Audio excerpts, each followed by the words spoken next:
Recipe നല്ല പോത്തും കായയാണ്. അപ്പോൾ അതിലേക്ക് ഞാൻ സാധനങ്ങൾ എടുത്ത് വെച്ചിട്ടുണ്ട്. ഇത് ഇഞ്ചിയും വെളുത്തുള്ളിയും കൂടി ചതച്ച് വെച്ചേക്കുന്നത്, ഒരു കുടം വെളുത്തുള്ളി, ഒരു കഷ്ണം ഇഞ്ചിയും, പിന്നെ 3 സവോള എടുത്തിട്ടുണ്ട്, ഒരു 4-5 പച്ചമുളക്, കറിവേപ്പില, പിന്നെ കായ എടുത്ത് വെച്ചിട്ടുണ്ട്, പിന്നെ 1 കിലോ പോത്തിറച്ചി. അപ്പോൾ നമുക്ക് വയ്ക്കാം. ഇനി നമുക്ക് മുളക് പൊടി ഇട്ട് കൊടുക്കാം. ഒരു 2 സ്പൂൺ മുളക് പൊടി ഇട്ടുണ്ട്.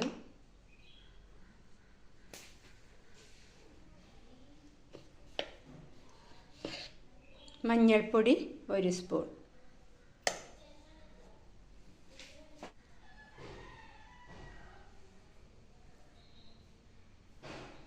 പാകത്തിന് ഉപ്പിട്ട് കൊടുക്കാം.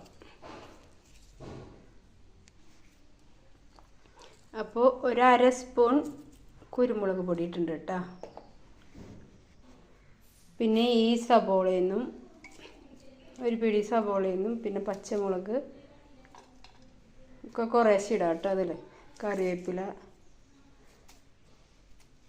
പിന്നെ ഇഞ്ചിയും വെളുത്തുള്ളിയും ചതച്ചത്, ഇതെല്ലാം ഇട്ടിട്ട് നമുക്ക് നന്നായി തിരുമ്പി അടുപ്പത്ത് വയ്ക്കാം. അപ്പോൾ ഇതിൽ 1 ഗ്ലാസ് വെള്ളം ഒഴിച്ചിട്ട് ഇത് നമുക്ക് അടുപ്പത്ത് വയ്ക്കാം കേട്ടോ. ഇപ്പോൾ ഒരു 3-4 വിസിലായപ്പോൾ ഞാൻ നിർത്തിയിട്ടുണ്ടായിരുന്നു. അപ്പോൾ ഇത് വെന്തിട്ടുണ്ട്. നമുക്ക് ഇനി കായിട്ട് കൊടുക്കാം കേട്ടോ. കായിട്ട് കൊടുത്തിട്ടുണ്ട്. ഇനി നമുക്ക് അടച്ചു വെച്ച് വേവിച്ചെടുക്കാം. അപ്പോൾ നമ്മുടെ കറി റെഡി ആയിട്ടുണ്ട്. അപ്പോൾ ഇതൊന്ന് കാച്ചാട്ടോ. ആദ്യം വെളുത്തുള്ളിയും ഇഞ്ചിയും ചതച്ചതിട്ട് കൊടുക്കാം. പിന്നെ അതിലേക്ക് പച്ചമുളകും കറിവേപ്പില കേട്ടോ.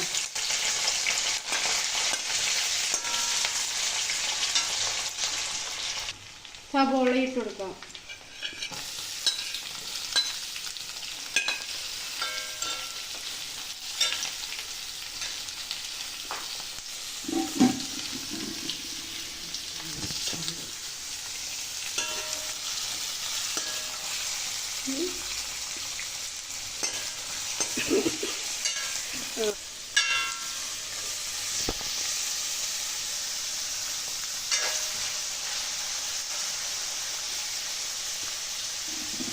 മല്ലിപ്പൊടി ഇട്ട് കൊടുക്കാം.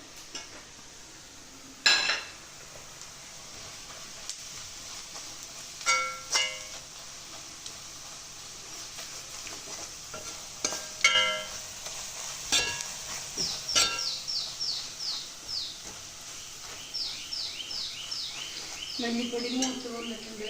അപ്പോൾ മസാലപ്പൊടി ഇട്ട് കൊടുക്കാം കേട്ടോ. 1 സ്പൂൺ മസാലപ്പൊടി, 2 സ്പൂൺ മല്ലിപ്പൊടി ഇട്ട കേട്ടോ.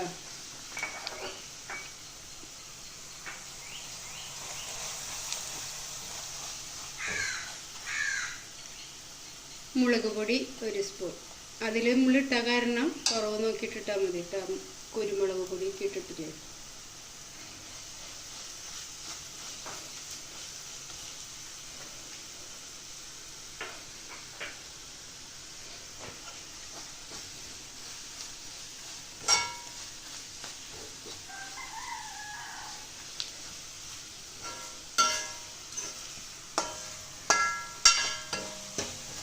ഒരു 1/2 സ്പൂൺ മഞ്ഞൾപ്പൊടി.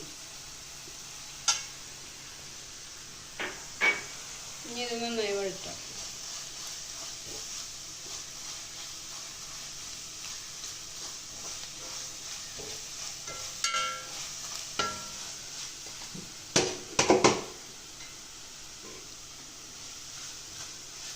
നമുക്ക് ഈ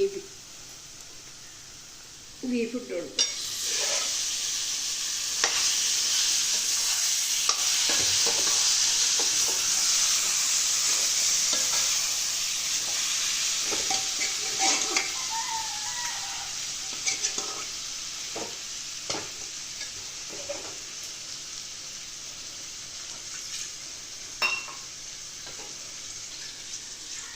അല്പം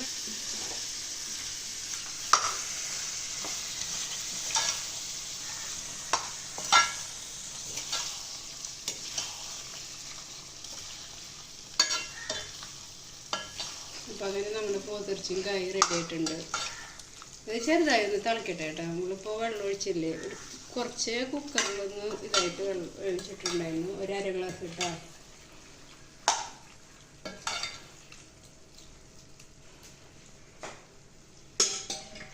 അപ്പോൾ നമ്മുടെ ബീഫും കായും റെഡി ആയിട്ടുണ്ട്. അപ്പോൾ ഇതേപോലെ ഒന്ന് നിങ്ങൾ ട്രൈ ചെയ്ത് നോക്കിയോളൂ. ഈ വീഡിയോ ഇഷ്ടപ്പെട്ടാൽ ലൈക്ക് ചെയ്യുക, സബ്സ്ക്രൈബ് ചെയ്യുക കേട്ടോ. Thank you.